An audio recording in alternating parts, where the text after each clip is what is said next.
Donald Trump has now signed off the release of those files. There'll be a 30-day period, which the Attorney General, presumably, and a team of people will go through this treasure trove. What I'm interested is in two things. Do you think there's an unexploded bomb out there? And two, given the penchant that Attorney Generals have to cover everything with black text and redact detail, are we going to just get pages and pages of sort of blacked out marks? We will find out. I am skeptical.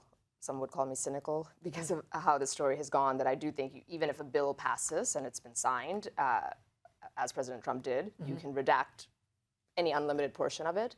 There's a reason why it wasn't released so far and names being protected. So I don't think that we're going to get like the whole picture of this saga. But there might be little drips and drabs, a little bit of extra incremental information that comes out.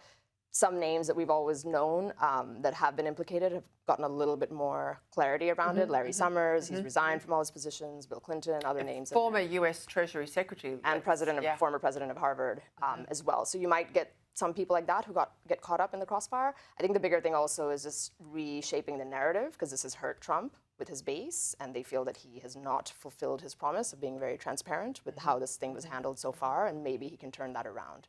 Michael?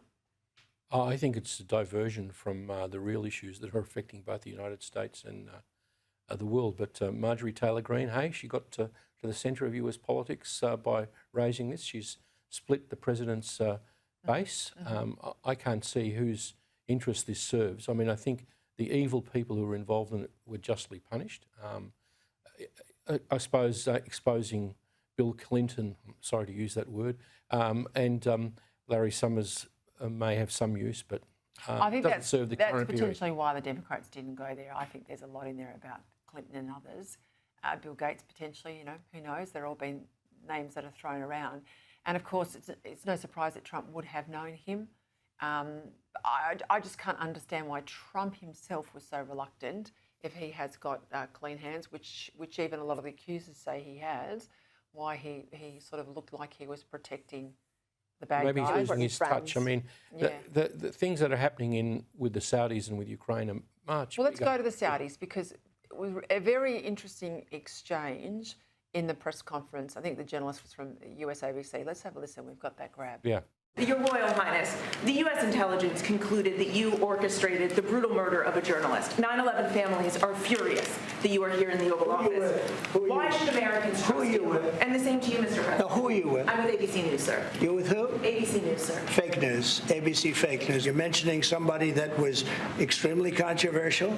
A lot of people didn't like that gentleman that you're talking about. Whether you like him or didn't like him, things happen, but he knew nothing about it.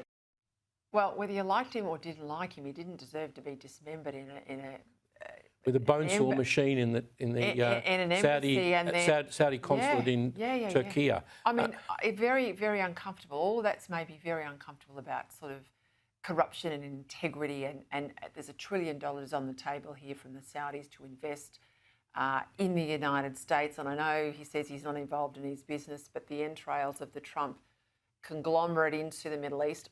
Michael? Look, here's me with my reputation defending MBS and Saudi Arabia on the Peta Credlin program. Soberly looked at overall, it's a great improvement on where Saudi Arabia was previously.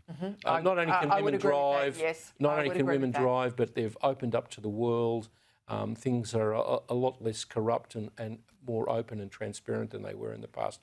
That's good. However, it's no clean-handed regime as this Khashoggi murder, even if it was by an enthusiastic bodyguard or not. It's just Ann Coulter, who's a right-winger and a previous supporter of Donald Trump, says this is the most corrupt presidency in US history. And after it's over, the Bitcoin and the Qatar and the aeroplanes and all of this is going to really come out. I think we'll see about that. On the Saudis, I just think he could have handled that better in the room. Yeah, he also called another journalist piggy on the aeroplane.